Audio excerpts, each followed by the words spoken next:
haven't even had time to shave.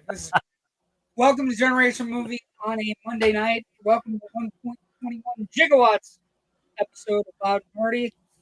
Um, as always, by my good friend and co-host and partner in cinematic excavations, Rich Drees. Hola, good evening, everybody. How are you, Rich? I'm doing good, man. Just ate a pizza, so life's good. I'm starving. I got going real late today, so I'm just trying to make things work. But what we should talk about is there's been some good news. Well, not good news, but like news on the box office front, where we have a definite hit situation brewing here in August. I think most people thought it was going to be Freaky or Friday, but in reality, Rich, the big hit at the Cineplex this summer, at the end of the summer, is going to be this movie here. Weapons has found its audience. It only had a minuscule, are you ready for this? 44% drop from 1 week to the next. That's pretty good. It's already at 80. It's already at $88 million. I finally caught up with it this weekend. And what do you think? It's amazing. It's amazing. I was talking to some people. It's the original horror. I don't know if you agree with this, but I'm going to say it to you. I think we could have two Best Picture nominees that are horror films, that are straight horror films that have genre-busting stories, but they're horror films. There's no other way to say it. So I think it's an interesting time. I don't think it's better than Sinners, but I also think it's better than half the movies you and I have seen this year. True. I would say we do have a possibility of having two. And then again, I'm going to say maybe even three. We haven't seen it yet, but Netflix is putting Del Toro's Frankenstein out in the theaters for a week or two in October before it debuts on the service, which is a strong vote of confidence and feels like an awards season play on their part. Yeah. When I saw that this morning, I was just like, oh, they going for the Oscar. So it just comes down to what do the Academy feel about, how do they feel about horror? Are they going to be like, yeah, all three of these are worthy of it, or well, we're just going to nominate one? I mean, again, with the caveat of there is no groupthink in the Academy. We just subscribe it after the fact. Well, no. I think you and I know that, talk about this all the time, where the Academy gets going on one thing, and for whatever reason, for the longest time, horror films have not been considered. Like they produce box office, but they're not necessarily considered finely crafted, well designed puzzle boxes. And it just so happens that in the first half of this year, we already have two movies that are far and away the best thing at the movie and the most talked about films this year, aside from the big blockbusters, right? Because Weapons, what's happening with Weapons is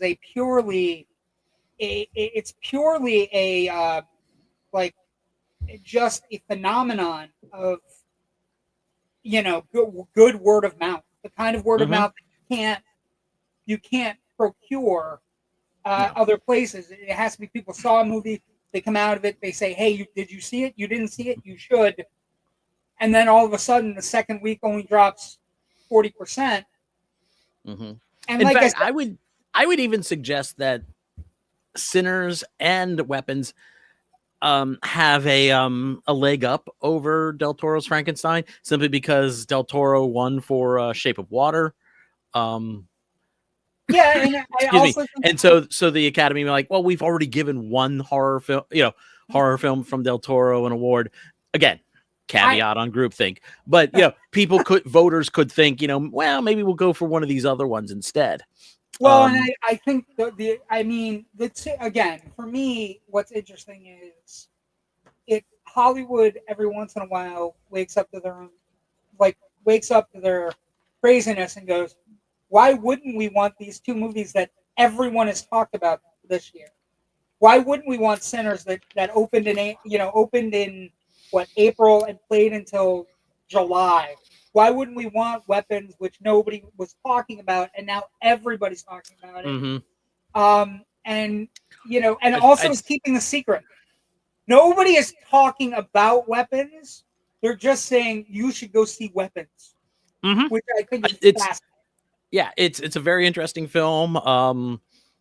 I look forward to when we can talk about it a little bit more here. Yeah, there's some interesting things that it's trying to parallel that I don't think we've really discussed as a country yet in films outside of maybe a Gus Van Sant film from about 20 years ago. Well, which that's an easy one. We can talk about the fact that we haven't changed what that discussion is, basically, over those 20 years. The concept of an entire community trauma. We don't necessarily think it's being grafted onto a horror film, but in this particular case, it does. But it doesn't. It's not nearly as heavy-handed as Sinners in that regard. It's kind of a subtle. If you recognize it, you recognize it. Whereas Sinners is, the vampires are trying to steal our music, which is going to happen to us in about 20 years when Elvis shows up. So it's not as heavy-handed as that. But the other thing I think is, the best way I've described it. Somebody asked me to describe it in like a sentence, like The Player. What's the movie about, right? And I'm like, it's about communal trauma that's kind of wrapped inside of a magnolia-shaped fable. Is the way, because I think it's more of a bedtime story or a fable than it is anything else over here.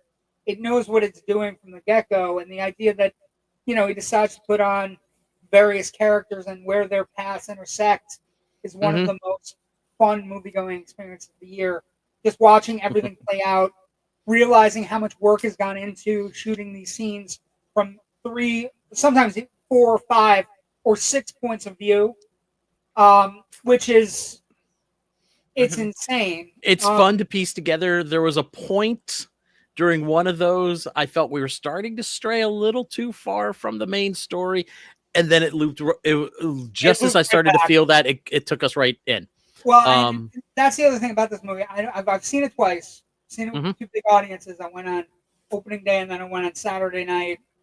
And one of the major things you can do as somebody who likes movies like you and I do, you remember when, and I'm not saying it's Blair Witch Project or anything like that, but you remember when you went to see the Blair Witch Project, you saw it a second time, and you weren't necessarily watching it for the movie because you knew what was coming, but you were watching the audience and how they were being played like a fiddle? Oh, yeah. I mean, I mentioned last week South Park Bigger, Longer, Uncut. Yeah, it's Weapons is very much in that mindset where you're just like, it's such a great movie and a lot of good performances. Like, that's another thing that we should talk about at some point. The Sinners performances and the Weapons performances are some of the better performances we've seen this year. That is something that is like, we might have a movie get nominated for an Oscar for all the technicals, but horror films rarely get any kind of praise except for one that I can think of where, the two performances were so knockout that they weren't, everybody else wasn't even in the conversation, that they weren't going to win in Silence of the Lambs. But the performances in these two movies are astounding. They're really well done. And, it might get chalked up, oh, well, it's just a horror film. I'm sick of that bullshit. I've had it to here with we can keep your company and your cinema flowing, but we're not good enough for awards is getting to me a little bit because I'm a big horror fan. So I'm the wrong one to talk to. I am not a voting member of the Academy. I understand.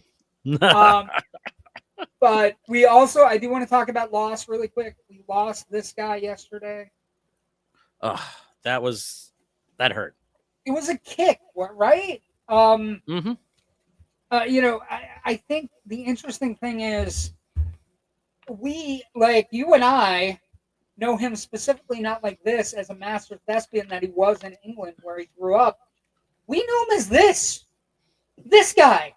This is what you and I, for the longest time, knew him as just this guy who was fighting Superman. And, you know, when you go back and you rewatch Superman 2, which we did recently, he's so good, man. Like, he's so good at watching the other idiots around him. Where, you know, he's making fun of Ursa and he's making fun of Non.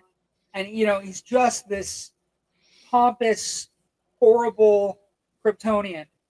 But he's like, losing him is one of those things where you're like, it's not something you think of, but it's one of those things where it's like, you know, then you start thinking about the other movies he's been. You know what I mean? Then you start thinking about like all these other movies that he's been in, where you look up and you go, you know, Billy Budd, you know, which not necessarily on everybody's tip of the tongue. Priscilla, Queen of the Desert, fantastic in Priscilla. You know, like he hit base in 1967 with Far From the Maddening Crowd, right? It's just, he had a much bigger career than what you and I maybe, like, not necessarily you, but maybe me. I kind of always viewed him as either Zod or Chancellor Valorum, but he did so much, right? And when you look through his, like, you know, he was one of the, you know, he was low income. He came up and he just kind of like, you know, kind of just made his way through the Webber Douglas Academy of Dramatic Art. He, you know, Billy Budd is usually referred to as his first film, but it's also a term of trial where he acted alongside of Laurence Olivier and Simone Signoret. So he has been a working actor for almost 60 years. And, you know, and he just, you know, Ken Loach found him in Poor Cow. Think about all the movies he's been in, and you look up and you just go, holy shit. And then he reinvented himself in 99 with Steven Soderbergh's The Limey, right? Which is one of the great neo-noir crime thrillers of the last 20 years, right? 25 years, 26 years, whatever it is. So it's a big loss. And it's like one of those things where you don't necessarily think anything of it until it happens. And then you look up and you go, you know, that guy's gone. And he was just an actor that did a lot of things. And then then this one hit. And you don't think anything of it, but you see that logo. We do a Bondathon every once in a while around here. We did do one this year. But that logo inspired a generation of pop culture, right? And we...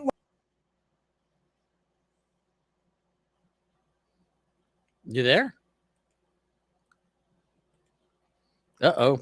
Anyways, yeah, so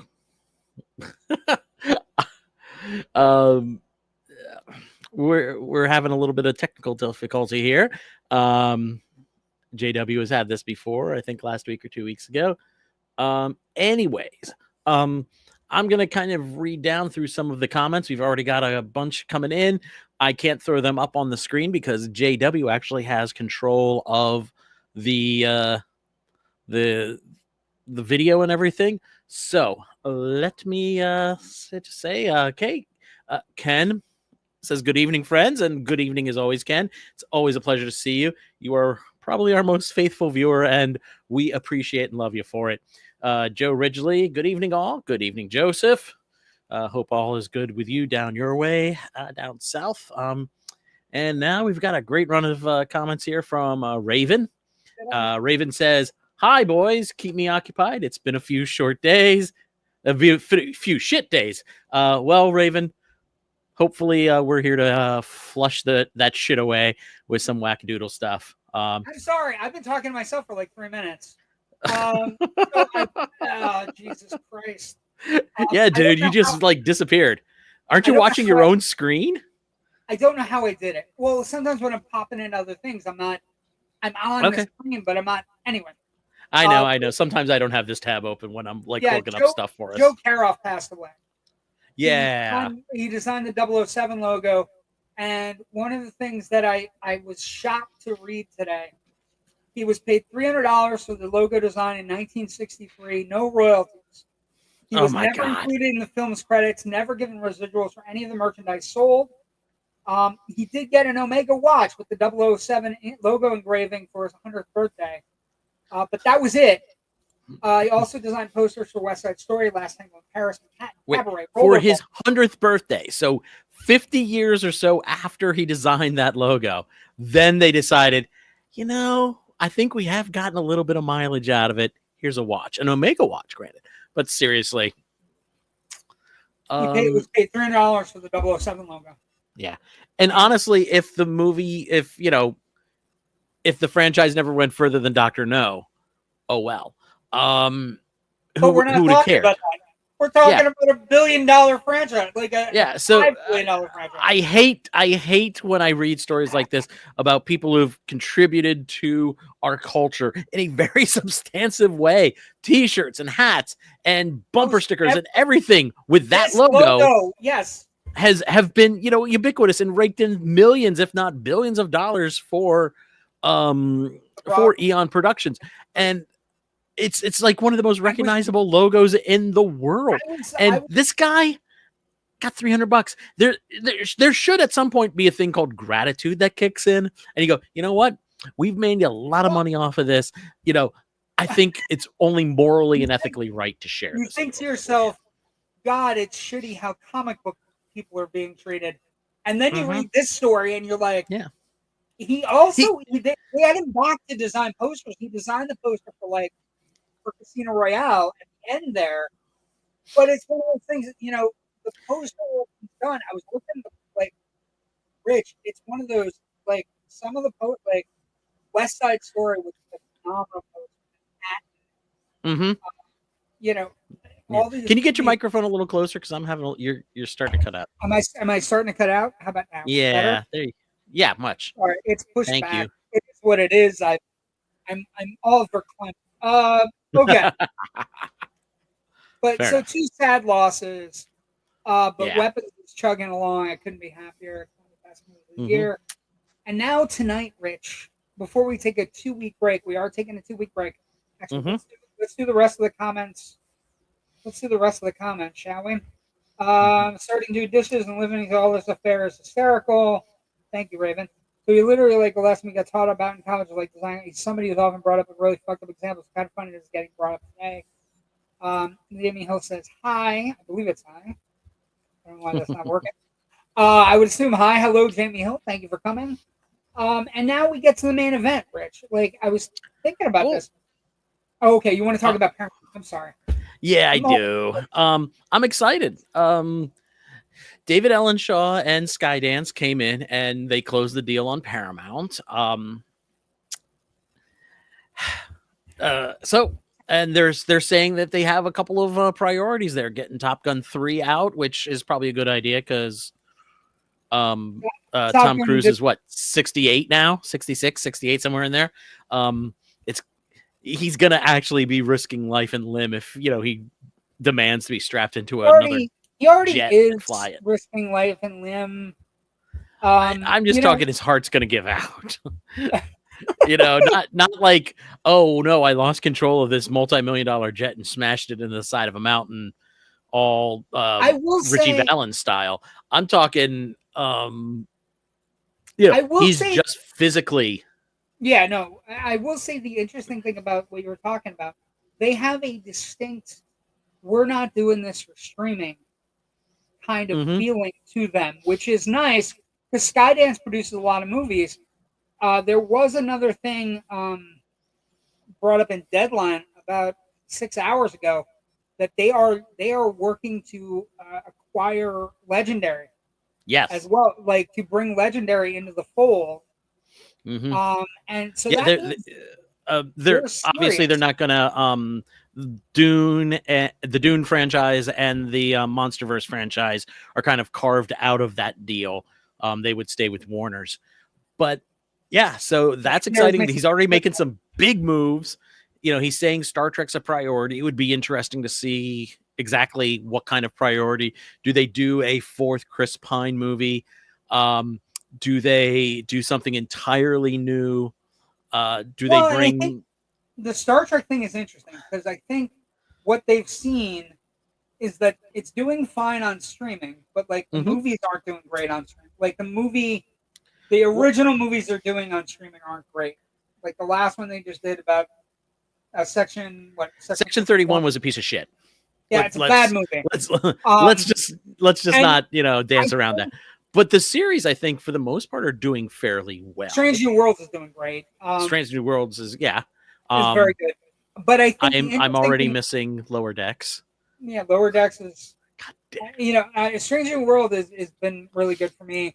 I think getting Pine and that group back together, because their 3 movies are pretty good. They haven't missed.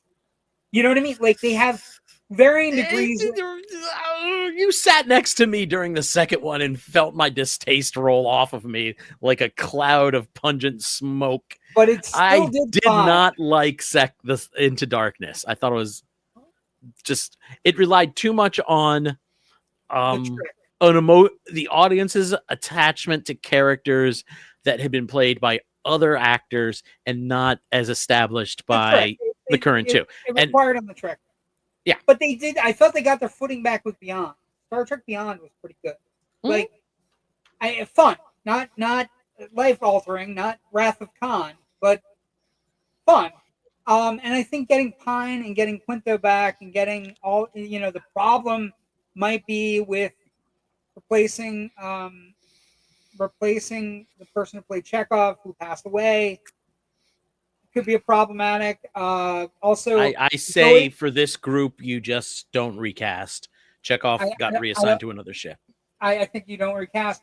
Zoe Saldana's cost has risen to a certain extent. She's now Academy Award winner, Zoe Saldana, also of 3 of the top grossing films of all time, Zoe Saldana.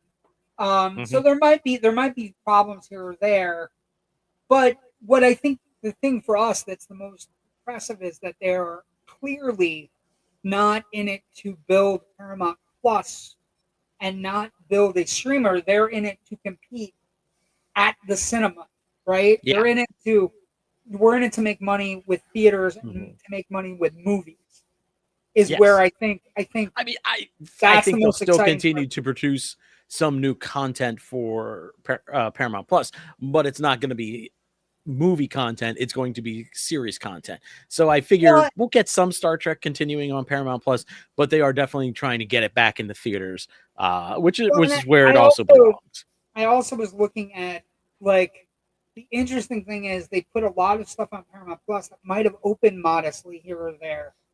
And it's like before the merger, this particular, like, the people that were in Paramount were not necessarily thinking of the most profitable things for the company. They were thinking of how to not lose their, and I don't mean it in a bad way. I just mean it in a, a lot of things went to Paramount Plus that they could have made more money on, or they could have been quicker with. Like, I'm thinking of, like, I know this sounds weird, but the Paw Patrol things, Transformers 1, which they also kind of, Transformers is also a big part of this new Skydance Legendary.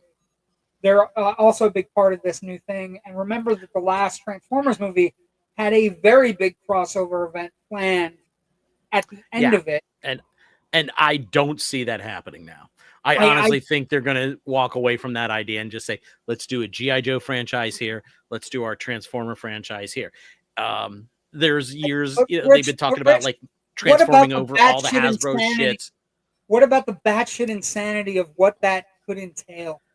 I know. It sounds fun. But a new broom sweeps clean. And I have a feeling these guys are going to go, you know what?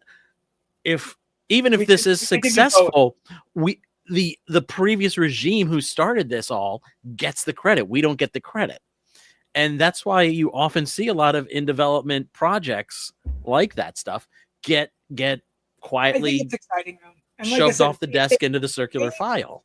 if they acquire Legendary as well, a Legendary outfit of any kind from them, so the movies they're talking about, there's a live action animation hybrid movie called Animal Friends. Mm-hmm. That's still at Warner Brothers as well. They also can't do, obviously, Minecraft will be at Warner Brothers as well. Lilo and Stitch will be at Disney. So it's new product Legendary. It's just something where it's another tool in the kit for Paramount to get back to being, one of the more, one of the fabled, um, one of the fabled studios. Not that they haven't been, just they haven't. It's like getting a rightful place. Then you know what I mean? It's like getting a rightful place back at the table and figuring things out. And I hopefully it goes well. I just want it to go well because I love Paramount. I love the Paramount logo when I was a kid. You know what I mean? Like, it's just one of those things that you desperately want to go well. You know what I mean? Yeah. Okay. I've heard some people suggesting for Star Trek going back to a screenplay that was developed back in 2006 called Star Trek: The Beginning, which was about the founding of like the Federation. It takes place, I think they said it takes place like 5 years after Enterprise, and turns out I didn't realize it until I looked at my script folders. I actually have a copy of that, and I've been reading it on and off the last couple of days. And send that to me. I'd like to read that as well. It's not bad. But I would imagine. I don't know. I think one of the things they're going to want to do is, if you're doing Maverick or if you're doing I can see them doing at least 2 Tom Cruise, right? Maverick, a third Top Gun, and I could see them doing a Days of Thunder because Days of Thunder didn't hit properly. And now Days of Thunder would be much bigger considering how big NASCAR is, right? Yeah, they're probably looking at F1 reaction and going, "Ooh, there's an idea." Ooh, yeah, he's already established. But let me ask you this: do you want a Days of Thunder Legacy sequel, or do you want the Christopher McQuarrie Tom Cruise go to space movie? I would rather a Christopher McQuarrie and Tom Cruise go to space movie, but that's just me. Yeah. I feel Tom Cruise and Christopher McQuarrie, like they are so intertwined to each other's careers right now. It's unbelievable. Yeah, but I've given up on a sequel to Edge of Tomorrow. It's not happening. I just don't think it's happening. I'm fine with that because I think it's a perfect movie. Kind of a perfect movie as it is. Speaking of perfect movies, that is a perfect speaking of perfectly written, tightly plotted time travel movies. Here we are. And what I want to say is this. Okay, so first off, boom. So this is the 1.21 gigawatts episode. We are going to be talking about Back to the Future, the original Back to the Future, celebrating its 40th anniversary. Came out July 3rd, 1985. And Rich, God. I don't know about you, but I have been watching in the last 3 days. I've watched upwards of 40 bonus materials. My God. I've watched everything that has not been tied down. And I am more in love with this movie than I have ever been. I'm also like, I've always viewed it as a movie I really love, but the showmanship and when you hear about the constraints they were under, and it's all over the documentaries I watched and just different things, and Zemeckis and Gale kind of leading the charge. We've always known about, like for me, I've always known about the behind the scenes with Michael J. Fox and Eric Stoltz. It's been one of the biggest, Back to the Future stories. But you don't realize that they had shot almost 5 weeks worth of material, and that they showed it to Steven Spielberg, and Steven Spielberg said, "You're not going to get another shot at this." Let me call Gary David Goldberg again. And I've just learned so much. Like, Rich, did you know what the original concept for the time travel device was? I want to say a refrigerator. It was a refrigerator. That is correct. It blew my mind. And Spielberg's like, how the fuck are you going to do two things? I love Spielberg in the documentary. Spielberg is like, two problems with that. How are you taking a refrigerator with you? And two, this could be a kid's movie. We don't want kids crawling in a refrigerator trying to go through time. And when you say it, it makes perfect sense. Mm-hmm. But that refrigerator idea just stuck in the back of Stevie's head, though, didn't it? It did. It still didn't work. 5 years later, yep. 5 years later. But so this movie like this is one of those stories. Oh wait, no. Reading the background material on things, right? And you got Bob Gale and Robert Zemeckis. They're making movies. They're doing okay. They make a movie for Columbia called Used Cars, which if you haven't seen it, you should. It's batshit insane and it's funny as hell, and it's got a great performance by Kurt Russell, and it's just one of those weird 80s comedies that's it's profane, and it's also like curmudgeonly the underdog story, and it's just a whole hell of a lot of fun. Didn't make any money. Nobody loved it, right? It became a cult film. And they brought this script. They'd had a talk. Bob Gale had gone home to stay with his parents, and he was digging through his parents' closet, and he found his mom and dad's high school yearbook. And he started leafing through the yearbook. I have all these on. These are all true stories because I was watching the documentary. He's leafing through the yearbook, and his dad was president of the class, prom king, and all captain of the football team, all these different things. And he called Zemeckis immediately and said, I don't even know if I would have been my dad's friend in high school. Like, I don't even know how it would have worked. Ooh, there's an idea there. And Back to the Future was born, which is absolutely insane. But it absolutely sounds like the moment Doc stands on the toilet trying to change a clock, falls, and discovers time travel. It's all baked into the cookie, right? And so the thing you hear most about is the Michael J. Fox, Eric Stoltz changeover. What I found is people like Eric Stoltz a lot, but Eric Stoltz was in his own head. He was coming off a bunch of movies where he was being called the next big thing. He came out of Mask, got the role because of Mask, because the head of the Universal said he's perfect, and basically got no laughs. Was playing it as a complete kind of like De Niro-esque taxi driver performance, where he's in his own head, wouldn't be called by Eric, was just absolutely batshit insane. Worse than Crispin GLover, who also gets crazy stuff labeled onto him from the direction.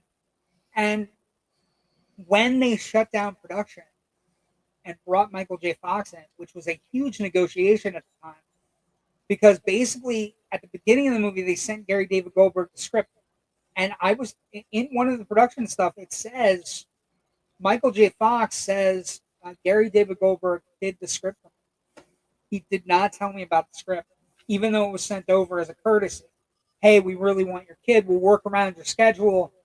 Please give us to him. Give him to us to make this movie. Gary David Goldberg, thinking there was a lot of turmoil on the set of Family Ties at that point because Meredith Baxter Birney was pregnant. And so he pulled Michael J. Fox away, and Michael J. Fox didn't even know about it. And then when they decided to cancel the production, Spielberg called him up and said, we really need him. We'll work around whatever schedule you have. Family Ties will be. And so Gary David Goldberg brings Michael J. Fox into the room. Michael J. Fox says, yeah, I've read that script. I want to do that script. How could you hide it from me? And also, of course, Family Ties comes first. And then, you hear about the stories about Michael J. Fox. He was filming 7 days a week from dusk till dawn. He got about 6 hours sleep a day. That's it. And they had a car, a station wagon with a bed in it, where the Teamsters would go pick him up from the Family Ties set. He would sleep on the way to the set. And when they would take him home, the Teamsters would pick his little body up and carry him into his house and put him to bed, which is hilarious. Yeah. Well, what's funny about that too is when Family Ties went on the air, it was kind of pitched as it was going to be the parents' show and the kids were going to be the supporting characters. And suddenly Michael J. Fox was such a breakout success there that, the show obviously and smartly shifted focus to him. But Meredith Baxter Birney and I'm forgetting his first name. Michael Gross. Michael Gross, yes. Were understandably a little upset about that. They were a little bit so they almost probably, I don't know if they've ever been on record about this, but I can't imagine that they wouldn't have been too upset that, Michael has a slightly reduced workload in the next couple of episodes because he's also off shooting a movie, and then that movie shoots him into a bigger level of fame than they ever expected. It's got to be one of those monkey paw situations for them. It's also Michael J. Fox said he had read the script, and when he didn't get offered it, he was shocked because he had just finished a movie called Teen Wolf, which also came out the same summer. And so he's like, I had done a crappy werewolf movie, and I'm like, crappy werewolf movie? Kid, everybody loves that fucking movie, so relax. It's not Back to the Future, but still. So they have to reshoot. But once Michael J. Fox gets hired, one of the things that is very apparent is that he is a team player. He's a joy to work with. He comes ready to go. He immediately forms a bond with Lea Thompson and Crispin GLover and Christopher Lloyd. He immediately forms a bond with Bob Gale and Robert Zemeckis, and he forms a bond with everybody. One of the things they said that I thought was amazing was Michael J. Fox knew every crew member's first name. He knew every crew member by first name because he was coming from television and because he was being given a chance at this big movie. And Eric Stoltz hadn't called anybody by any name other than sir or whatever. And so, you can hear it in the testimonials how big a difference this complete vibe shift. Yeah, a complete vibe shift. Now, then it gets really let's go back to the beginning. So the guy who runs Columbia passes on. His name is Mr. Price, I believe his name is. And Mr. Price passes, but he eventually becomes president of Universal, along with Sid Sheinberg. So they reacquire it, and they go through the knowing Steven Spielberg. Although Gale and Zemeckis were always concerned about the concept of being only getting jobs because they knew Steven Spielberg, which at that point in the 80s was a real thing. So Frank Price, who ran Columbia, passes on it. They jump and they go over to Universal, and Universal's like, we don't know. We want to call it Spaceman from Pluto. And Sid Sheinberg says, we want to call it Spaceman from Pluto. Spielberg gives them the way around Sid Sheinberg, which Spielberg had learned on Jaws. I don't know if you've ever heard the story, but it's a fantastic story. Sid Sheinberg sent them a letter and said, hey, I've seen some of the dailies. Sounds great, but the Back to the Future doesn't work for me. I think Spaceman from Pluto fits better. And he signed it and sent it to them. Spielberg took Zemeckis and Gale aside and said, here's how you're going to do this. We're all three of us are going to sign this letter. We're going to Sid, we got your note. It was amazing. It was a great joke. It was incredible. It was incredible that you came up with Spaceman from Pluto, but we like Back to the Future so much more. But it made us laugh. Steven, Bob, and Bob. Yeah. And Sid Sheinberg never asked them about anything. I don't understand how this guy was a a studio executive at his level, except for the Peter principle. He just kept failing upwards. Every story I hear about this guy It's just is like, he's an idiot and he's a nightmare. I mean, if you've seen Terry Gilliam's Brazil, of course, yes. beautiful, wonderful cautionary tale, which we apparently have decided to ignore as we rapidly speed our way towards it coming into existence. But he was the one who was the, oh no, we're going to have the happy ending. I'm forcing you to have the happy ending version, which universally is agreed the dumb bad ending. The bad ending. And he got into a fight, a very stupid public fight with Terry Gilliam for like 9 months or something like that. It's detailed in a great book called The Battle for Brazil. But every story about Sid Sheinberg, but it's all failing up. If you look at the 80s and Universal produced some of the most important and most profitable films in the history of film in the 80s. This is one of them. Okay, some comments really quick, and then we'll go.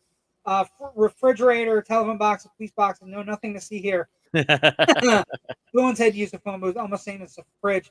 Yeah, but you can't take it with you, with Spielberg's thing. You can't store a hamburger in a telephone booth. Yeah, you can't. Well, anyway. Well, you could. So the conception and writing goes fine.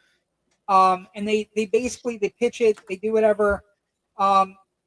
Development is kind of a hell because it gets turned down. It gets turned down by Columbia and Disney, who doesn't like the idea that Marty is fighting off his mother's advances. In the meantime, as the movie is progressing through pre-production, you don't find accidental incest hilarious? Well, they should. They have the Star Wars franchise. Nobody. That's true. Anyway, yeah, so they go out and buy the Star Wars franchise instead. Now would be like fun. But Zemeckis decides, hey, I'm going to do this other movie in 1984. He makes a movie called Romancing the Stone, which becomes a huge hit. And everybody goes, that Zemeckis guy can direct, and that Bob Gale guy can produce and write. And then all of a sudden, people come out of the woodwork for Back to the Future. Now, the other thing that's amazing about this, filming with Stoltz, right, filming goes from November 26th to February, almost 4 months. And they basically they kind of have to just scrap it all. First day on set for Michael J. Fox is January 15th, 1985. So he comes in, and also I should let you know that Michael J. Fox was filming while Eric Stoltz was still under contract and thinking he was still in the movie, which it becomes a really big cautionary tale because they end up paying Eric Stoltz his full fee, and they also apologize. He gets written letters from the three principal people, Spielberg, Zemeckis, and Gale, and say it's just not working. We need to move on. But I know we're not going to be covering it anytime soon, but if you think that's a bad example of this franchise substituting one actor for another, just wait. It becomes a little, they were like, did we get rid of everybody that was a problem on the first movie? No? Okay, we can fix that shit. But they work day and night. It goes first day on the set, January 15th. It ends on April 26, 1985. 107 days. Final day of filming included pickup shots of Marty and I'd send the dog into the Lorraine. So it goes from January to April 2026. Why is that important, Rich? Because the movie is in theaters less than 3 months later.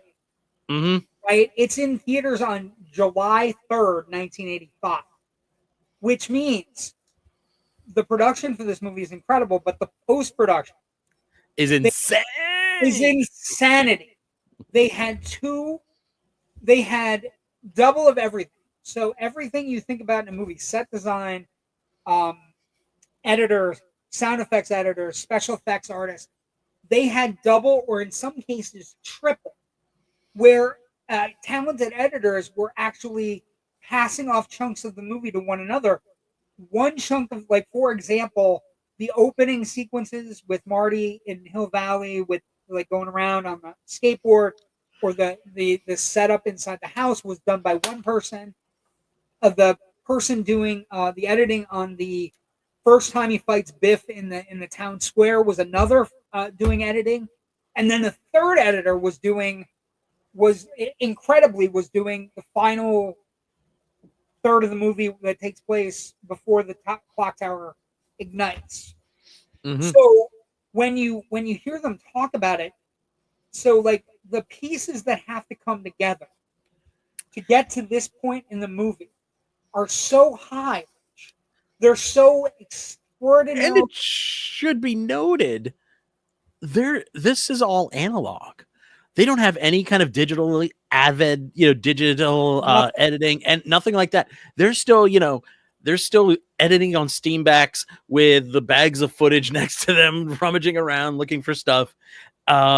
All the visual effects work is being done optically, so there's a lot of optical matting, and if you screw that up, you have to go back. And the script shit was ridiculous. Yeah, you realize that what it says for the clock tower in the script says the largest lightning bolt ever produced by Hollywood. Just incredible, like incredible stuff. And when you look at it, you look up and you go, "Holy shit, what is happening?" And so it goes into production. It finishes crazy. They had no budget, no time for a budget, no time for a re-edit afterwards. All the effect shots are added after the fact. Most of the things you see on the screen are all added after the fact. So they have to delete scenes. They have to come up with different things. And there's so many different things that have to go into play when you're talking about production. Like, for example, everybody knows that Michael J. Fox lip syncs Johnny Be Good, but the music on the soundtrack is actually him playing Johnny Be Good, and he's not lip syncing, he's hand syncing his exact musical, like he was trained by a guitarist to do it. And then, and then they decide that, one of the things they add to it, they give him choreography on that last thing, Johnny Be Good. There's a whole slew of documentary footage about Michael J. Fox learning the choreography, and the idea that the concept was Michael J. Fox went to Bob Gale and Robert Zemeckis and said, "Hey, we're going to do this Johnny Be Good thing. I have an idea and I want your opinion, and you tell me if you like it." And at that point in the documentary, Robert Zemeckis says the idea that somebody was talking to us about Marty was incredible because Eric Stoltz was in his trailer the entire time. So it's guffaw inducing. But he goes, what I want to do with Marty is during Johnny Be Good, I want to take him through the history of rock and roll and do all of the greatest guitar performances of all time. So I want to do Pete Townsend, Hendrix, Chuck Berry. And so they Eddie Van Halen there at the end. Eddie Van Halen at the end. They listened to him and said, "That's going to be a lot of pressure on you." And he said, "I wouldn't have come with the idea if I didn't want to do it, because I think it'll be cool." And that's cool. I think it'd be cool. I was watching the shit, just going, "Oh my god!" But so the movie runs an hour and 56 minutes. It probably, I will say, watching all the deleted sequences I saw on my Blu-ray, all worthy of being deleted. Every single fucking one of them, and every single time it's Gale and Zemeckis on the commentary going, either it told the same story or we already knew what the answer to this question was, so there's no reason to ask it twice. And so it's overkill. That's what's great about watching special features, especially like deleted scenes, because sometimes you're like, oh cool, I get to spend a couple more minutes with such and such a character, and you get like, oh, it's a great scene, but I can see where it doesn't advance the story. But sometimes when you're writing, you rewrite things, or the easiest one on that there's repetition in there, and that's why when you see shit like this, that's educational as well. The cutting and being able to go, we don't need it.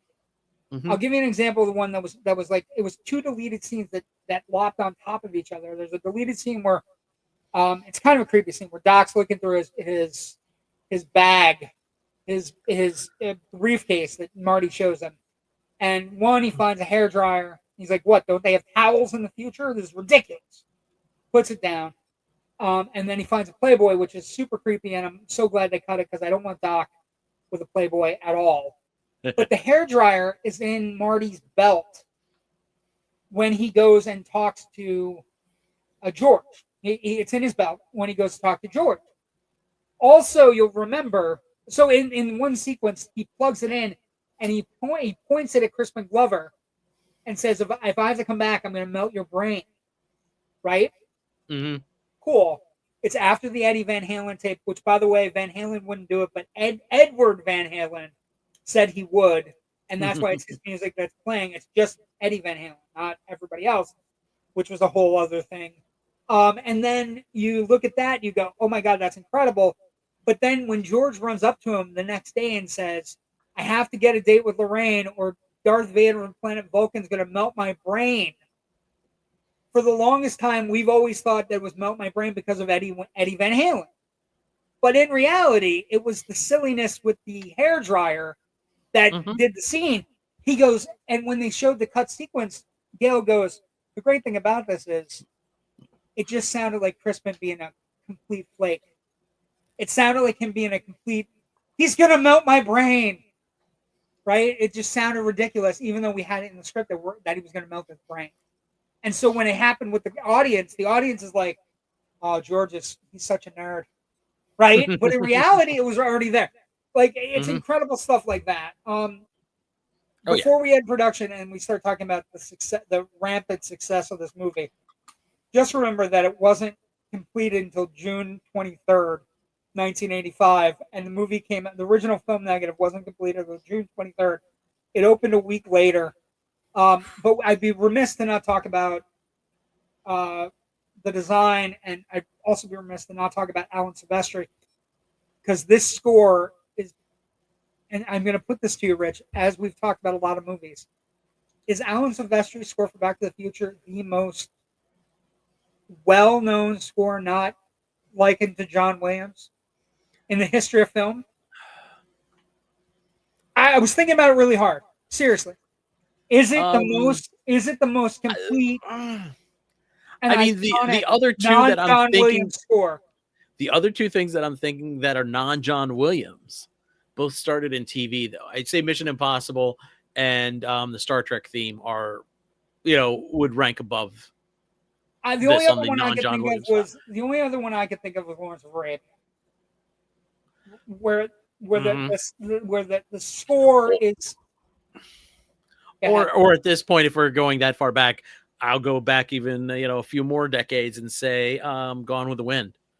Right. You hum a few of Tara's theme, people know, oh, Tara's theme. And then again, but Back for to the Future, us nerds, non-John Williams scores are hard to come by. True. And this one, Alan Silvestri wrote this one in, I was reading it, I couldn't believe it. It was he did it in I thought of one more. A week and a half. He did it a week and a half. More, but you might disqualify it because you might call this a pop tune. But this theme was written about one bad mother. Oh, Shaft. That's fine. That's acceptable. But I was thinking about it, like aside, it would definitely be within the top 5 or 10. Of the non-John Williams recognizable non-John Williams. John Williams. Like recently we hit Michael Giacchino is kind of good. You know what I mean? Like we haven't, but this score is really good, and he did it in almost 2 weeks. He didn't have time. They didn't have time, and he did it in almost 2 weeks. They also approached Huey Lewis. It must be discussed. Huey Lewis in the News was coming off Sports, which was one of the biggest albums of the 80s. And Huey Lewis did not want to do a soundtrack at all. And they said, you don't even have to write a song about time travel. And Huey Lewis is like, what are you talking about? Whatever your next song you're going to release, we'll put it into the movie. And they're like, Huey Lewis is like, oh, okay. We're releasing a song called The Power of Love. And the rest is fucking history. And then to top it all off, Huey Lewis says, because you're going to put our song in, I will write a song about time travel called Back in Time. Just because you're being nice to us. Yeah. And And it's now also a really solid song. It's a really good song. Yeah. So you look at that and you go, holy shit, how these pieces came together. There's 27 to 32 special effects shots. There are compared how to many? 27 to 32. That's for a big blockbuster movie. That seems like so normal insane. You get contemporary 32 special effects shots in the first 10 minutes of a Marvel movie. 300 shots is the norm now. Yeah. Yeah. But basically, they didn't. One thing that comes up numerous times on any of the docs you watch about it, is that the special effects folks are always a little bit disappointed, and they are also disappointed because the end of the film. I don't know if you know about this, and this will be a first for people who may not know about it, but we're going to tell everybody about it. The end of the movie was originally not to be Save the Clock Tower or Lightning Bolt. The original end concept of the movie, and they've storyboarded and everything. And I saw them recently, and again, watching all those docs. Originally, he was supposed to go to Los Alamos and run the DeLorean through a nuclear reaction, a nuclear bomb test, which is one of the only things that everybody had a common knowledge of in the 50s of when and where they would occur, so you would be far away from them. And so they went to the studio, and the studio basically said it would cost an estimated $1 million. Even though they storyboarded the scene, they had everything, done. They tried the animation, and the funny thing is, it's one of those. Again, there are so many happy accidents on this movie because they were rushing it. They say, no, we don't need it. We'll do the clock tower thing. It ties into the beginning when she writes the note on the clock tower paper. Marty would have that paper with her because he loves Jennifer. Part of the production story of this movie is all of the happy accidents that all happen, and all of them go their way. Not a single fucking one, Rich, goes where you go, oh, that didn't work out. Not a single fucking one. Rich. Not all studio notes are bad, is the lesson here that we learn. And sometimes they're quite good. And that even is when Sid Sheinberg is involved, apparently, which still boggles and baffles my mind. There we go. Last production note. The first test screening was the highest test screening in the history of movies. Universal, any movie that's ever been to a test screening, they took it to San Jose. Nobody knew what it was. They just were told that Michael J. Fox and Christopher Lloyd were in it. Two things happened during the test screening. One, Kathleen Kennedy said it was the most ebullient reaction I've ever seen in a movie theater in my life. And two, everybody thought they killed the dog. And everybody was upset. Kathleen Kennedy, you could hear a pin drop when Einstein disappeared in the car. Everyone was like, did they kill the dog? And the audience was kind of talking to themselves. And she goes, when the dog came back, everyone was happy and everybody's calmed the fuck down. And then the highest test screening scores in the history of film. Like people walking out of it going, when do I get to see it again? When's it coming out? At which point in the production, Sid Sheinberg makes the command decision. Instead of releasing it August 16th, we're going to release it July 3rd, 1985. We're going to drop this movie on the world. And that's when magic happens, Rich. So Back to the Future opens July 3rd, 1985. It opens on 1,400 screens. In its time in theaters, Rich, it will get to 1,815 theaters. That will happen, Rich, over the course of 20 weeks at number one. It was 20 weeks. Remember when? Yes, 20 weeks in the theater, Rich. It plays for an average of 20 weeks per theater. And then, so the first week it grosses $11.3 million. The budget on the movie is $19 million. And here's where it gets fun. The second weekend in domestic, it grosses $15 million. So it not only produces the same amount of the original weekend, which $11.3 million in 1985 money was Insane. Mhm. Crazy. It produced more on its second weekend. It eventually lost the #1 spot 2 weeks later, and then reclaimed the #1 spot for a record 11 weeks.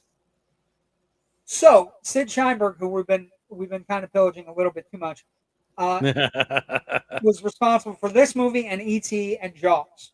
Just so we're clear, and they're all like, but the Back to the Future box office is so insane.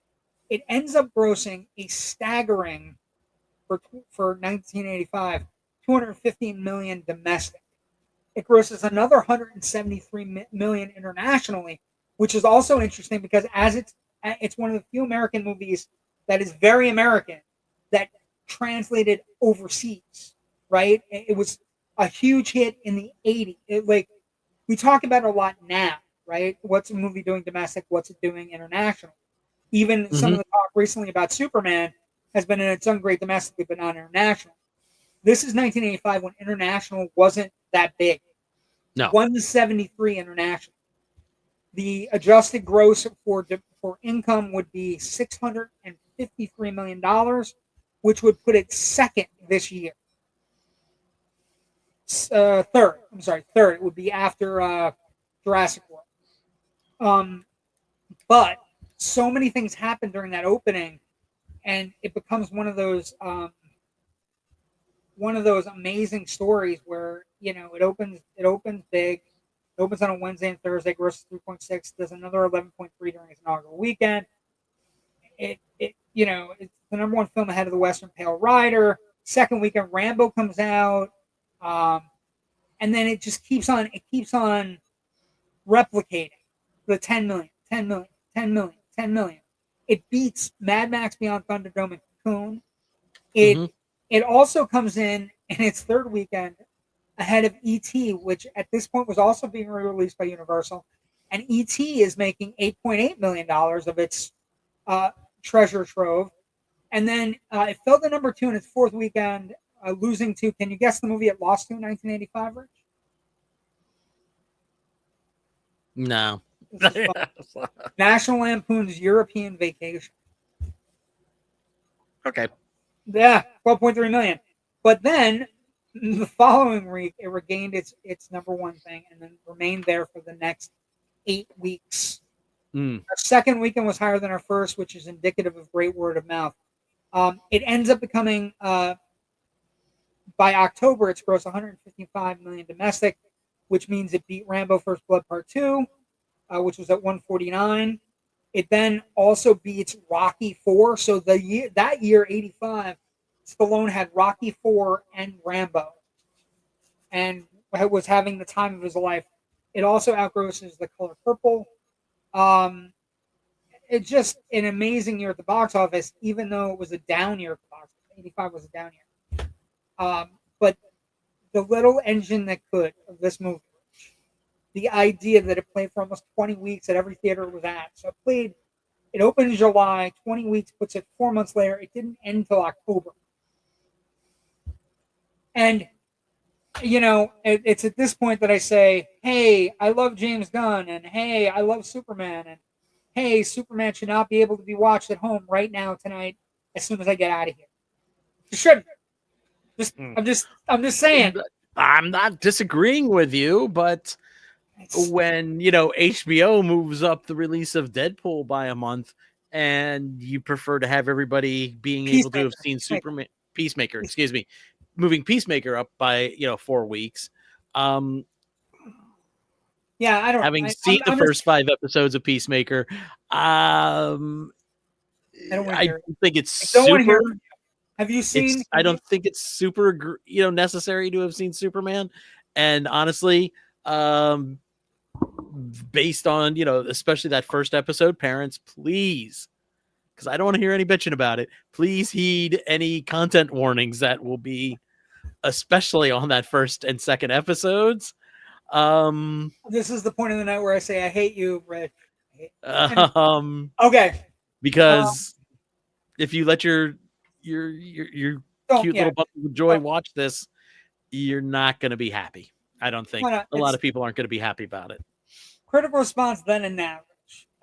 We, of course, use Rotten Tomatoes as a good way to justify it. This is one of those movies where it has 112 reviews. It's at 93% from critics, and with over 250,000 reviews, it's at 95% from audiences. Mm-hmm. It is widely regarded and as one of the most beloved movies of all time. Some would even say this generation, our generation's It's a Wonderful Life, right? It's a movie we talk about. It's a movie we go back to. And so I ask you, Rich, would you like to hear some of the negative reviews? Some of the 3%. Back to the I'm sure Future is no more. they Back to probably be illuminating in that these people are stupid. But go ahead. Back to the Future is no more than one big joke about going where you don't belong. It has the substance of junk food and is harmless as your average TV show. Despite the frequent laughs, I came out of the movie vaguely dissatisfied. I expected more original from this, and Zemeckis, who proved in *Romancing the Stone* that he can produce fresh, witty, and entertaining pictures. This person called Back to the Future not fresh, not witty, and not entertaining. What pushes Back to the Future over the edge from so-so to oh no is its willing complicity in the continuing glorification of the 50s. Wow. That's profound. And this from one of the more famous critics, Rex Reed. Lost in confusion. Director Robert Zemeckis and co-screenwriter Bob Gale don't know how to end the far-out fantasy they've created, and the smell of an equally silly sequel permeates the air like a gas leak. Jesus fucking Christ. I will now go to people I love. Gene Siskel.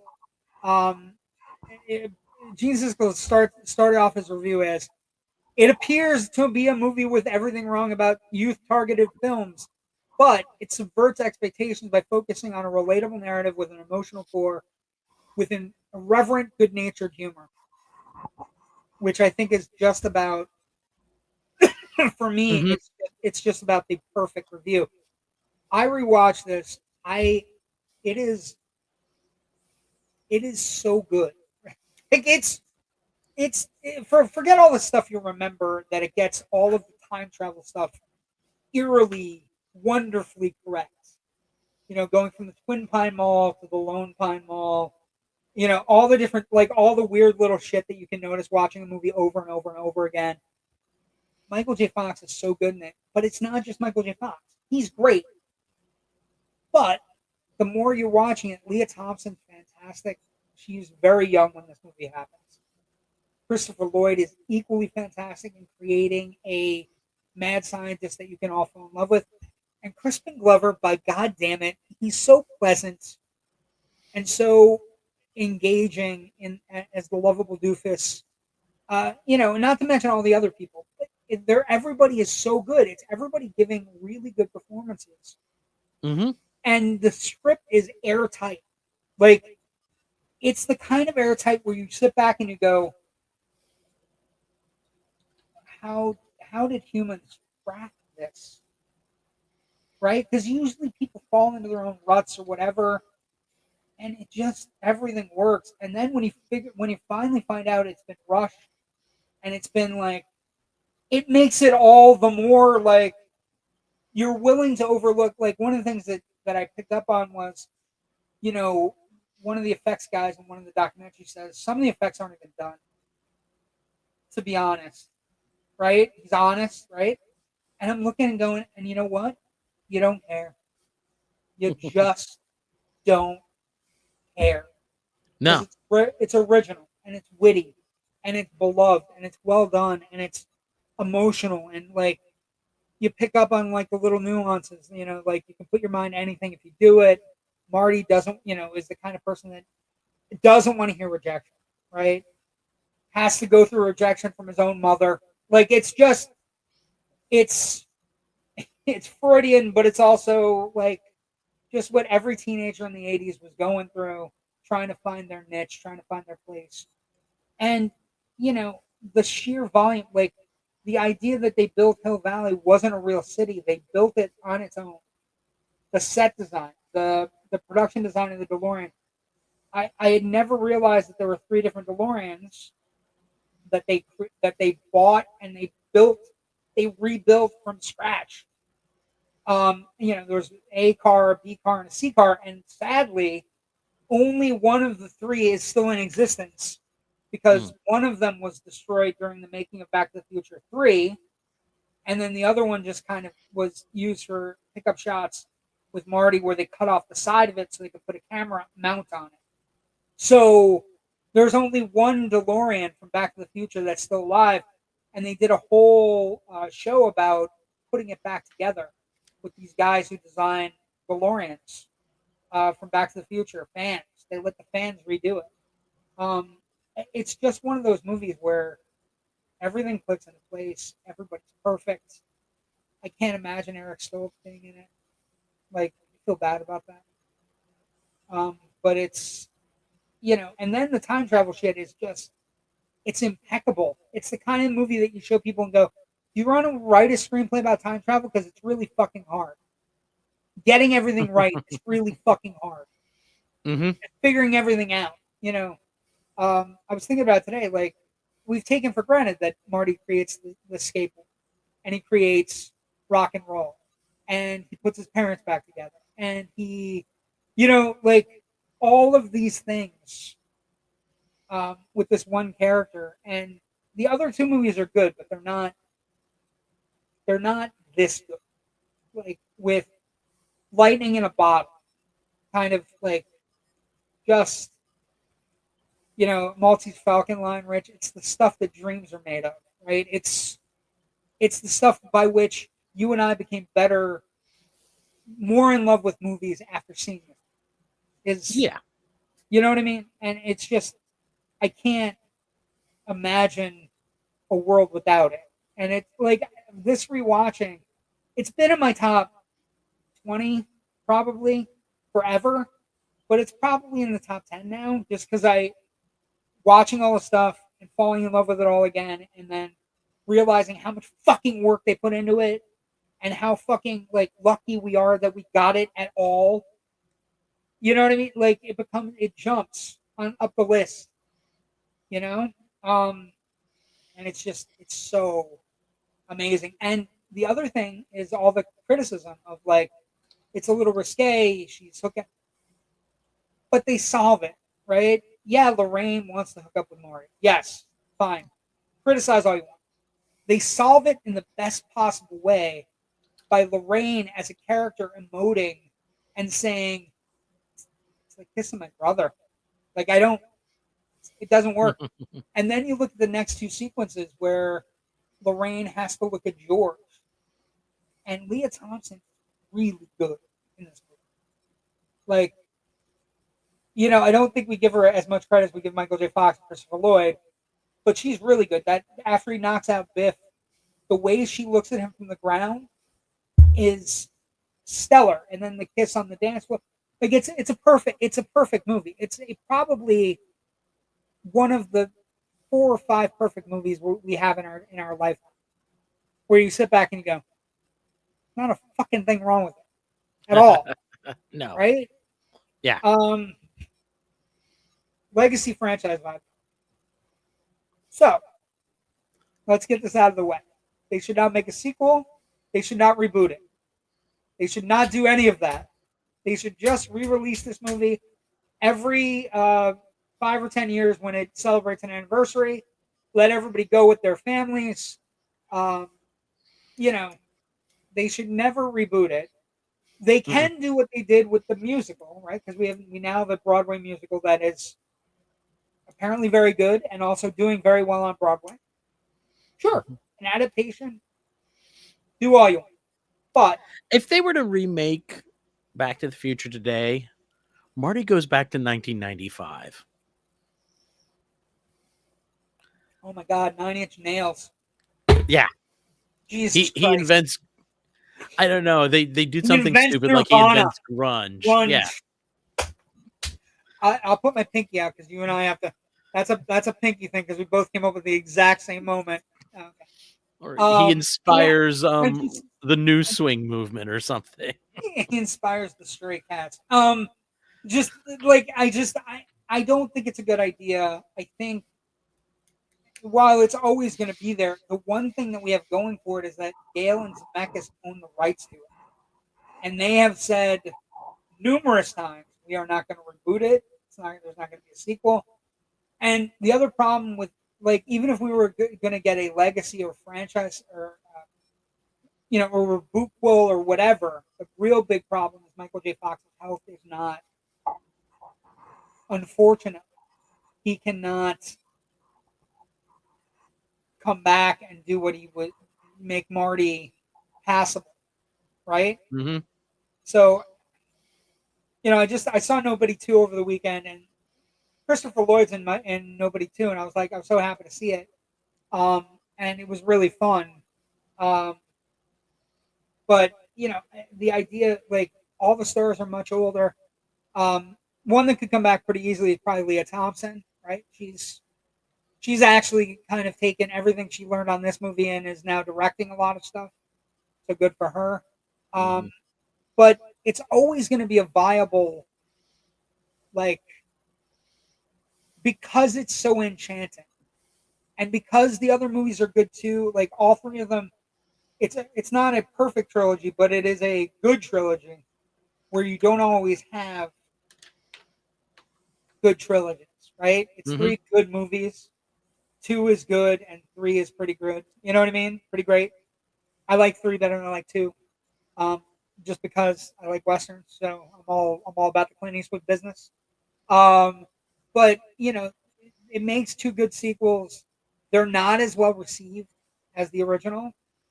And the thing is, Rich, how could they be? How could they be well received as this movie, as we're playing it through, right? Crispin GLover gets replaced in 2 and 3. The DeLorean undergoes changes. Even Claudia Wells, who plays Jennifer, I always thought this was a weird change. I like Jennifer in the original, and even though it's Elizabeth Shue, who I really like in the sequels, no bueno, not as good as this Jennifer. But when you watch it, like, this sequence is fantastic. Wearing my pants on my hope chest. It's creepy, but it's not. It's wholesome. Wholesome creepy is much better than no creepy. Also, like, the other thing that's kind of interesting about this movie that we don't really get anymore, all of the actors, the special effects and the makeup effects were all these young actors doing old age makeup, right? Like, Lea Thompson talked about it being like an 8-hour process. It was all prosthetics, and even Biff goes through a big change, and so I mean, it's such great. I felt like sometimes you haven't watched a movie in a long time and then you fall back in love with it. That's just how I don't know. I don't know. Oh, not that I was never not in love with it, but rewatching it's like, and then watching 40 bonus features over the course of. Also, I should tell you that one of the bonus features that I watched, and it ties into last week, there was a bonus feature when the movie premiered on NBC Night at the Movies, right before Back to the Future 2 came out, that starred Leslie Nielsen. Oh dear, I did not know that. So picture it, it's a premiere theater with Back to the Future playing, but it's NBC Friday Night at the Movies. He drives up in the DeLorean, and basically it's just it's like a 40-minute commercial for Back to the Future Part 2, but basically it's all the pieces cut together that they were playing in between commercial breaks. And so it's him talking about what's going to happen Back to 2, and him riding around the DeLorean, and it's wonderfully amazing. Where it's Leslie Nielsen, and we just got done with The Naked Gun. So I was, like, sometimes when we do things, it's like something pops into your psyche, and you're like, "Holy fuck!" I'll have to send it to you because it's one of the coolest things I've ever watched. Because it's just Leslie Nielsen talking about how great Back to the Future is, and about how happy he is to be here on NBC. Hosting the movie's premiere on NBC. So, that's it. That's the list. Back to the Future. Okay. Let's get some comments. Dun, dun, before we- dun, dun, dun. Da-da-da-da-da. Mhm. Hold on. Rich, Rich, we're going to have a repeat idiots to find Peacemaker's buy like we did with Deadpool being banned. Snark. There's some nudity. Cough. I will say that there's some nudity in Peacemaker. Let's go back up one. I have talked to Bob Gale about this. The spring of 2016, right after someone descended on his golden elevator down to announce his candidacy. I was at the Wizard World convention in Philadelphia where they had Michael J. Fox, Christopher Lloyd, and Bob Gale there. And the night before the convention, they had a couple of the guests available to the press. Bob Gale was one of them. I chatted with him for about 5-7 minutes. I have a picture of that somewhere. But I flat out asked him. I was like, by the time we get around to Back to the Future 2, you guys were very much consciously modeling alternate 1980 or 1985 Biff on Trump, weren't you? Casino owner, and everything. And he says, you know what? I really don't want to talk about that. And that's fine. And I said, okay, fair enough. So Raven, yes. Cough. Cough. Yes, cough. Wouldn't mind a Back to the Future animated movie could hire the original cast to voice it. Yeah, but it wouldn't be the same. It wouldn't be the same. I like the idea, Ken. I don't think as many people would come out to see an animated film as they would a live action film. Yeah. Think wasn't there a cartoon? There was the animated series. There was an animated show. There was a Saturday morning show. There was also the theme park ride was at Universal, but it got replaced by The Simpsons. But there are rumors abound that Universal is getting back to some of its roots. They just opened up at Universal. There are rumors that The Simpsons is going to relate over to Disney and that they could bring a Back to the Future ride back. Now, the car is still there, and so is the train in Universal when you're walking around. But the ride is long gone because it became a Simpsons ride. But there has been rumors. Universal, with the next step in their theme park universe, they're doing a very, very flavorful return to stuff that they really love, like their homegrown product. There's like right now at Universal, if you go, there's a parade that is all movies or things that have appeared at Universal Studios: Ghostbusters, Jaws, Jurassic Park, Jurassic World. Really cool parade. Like, I can't put it into words. E.T., Back to the Future, all there. Lloyd is in Wednesday too. Yes, he is in Wednesday. Which I need to catch up on season 2 on. Not sure about the cartoon, but ride, yes. It's good. It's good. Rich, where can people find you? And I'll tell everybody what we're doing and how the next couple weeks are going to play out. Where can people find you? All of my writing can be found at filmbuffonline.com. We got a Facebook page, lets you know when new stuff goes up, as well as some fun history and other stuff. So find us there, subscribe, whatever you do on Facebook. I can't remember. I do 2 other podcasts, neither of which have new episodes coming up. But if you want to catch up on some of the past stuff, there's the Film Scribes, which is the podcast of the Philadelphia Film Critics Circle, which I am a member of. And then there is the Big Picture Podcast, which I do with my very best friend, Natasha Bogutsky. You can find that one at thebigpicturepod.com. And you can find me on the socials, specifically Blue Sky and Twitter at FilmBuffRich. Okay, so I'm JW Movie Guy on Facebook, Twitter, all those different places. And we're going to be off the next couple weeks, okay? We're going to be off for just a break for Rich and I so we can do some things, enjoy our Labor Day, and maybe catch up on some movies we missed. But I would urge us, JW the Movie Guy on Facebook, Twitter, Blue Sky, Threads, all those places. But I would urge you, as we get ready for our September movies, don't you forget about us, would be the way I would say it. And we'll see everybody on September 8th. and we'll leave it at that. Thanks for joining us tonight. It seems Don't like a forget hint. about us. Well, it's a big hint. We'll see everybody on September 8th. Thank you for joining us tonight. Have a great week. Go see some movies.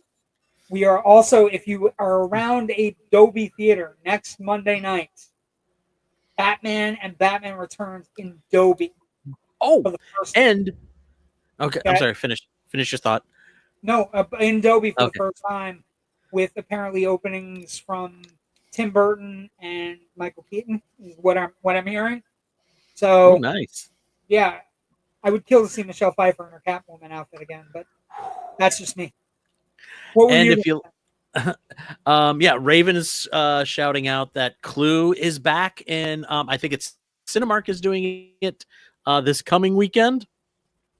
Clue is back. They're showing over 3 nights, a different ending each night, and I think they might have said which endings are on which nights. I think they're just showing it in order, which I was like, I wish they had just kind of, yeah, I wish they had not done that. I wish they had just kind of like said Clue, different ending, and it's a surprise each night. So, well, because if nobody remembers that, and Rich and I do clearly, when Clue came out in 1985. One of the things was it was in different theaters. It was playing different endings on who the killer was, like as if you were playing the game of Clue, and there was an A ending, a B ending, and a C ending. And now they're going in order where you get a different ending each night. But that's also happening. Also, and if you like Indian action films, I would suggest War 2 right now. Is a lot of fun. It's part of the YRF's Spyverse franchise. And it's a lot of fun. And last except thing, for like one stupid moment in one action sequence where I was like, last thing, if you're not watching Alien Earth, oh God, yes, so fucking good. Have a good night. Thank you for everyone. Bye.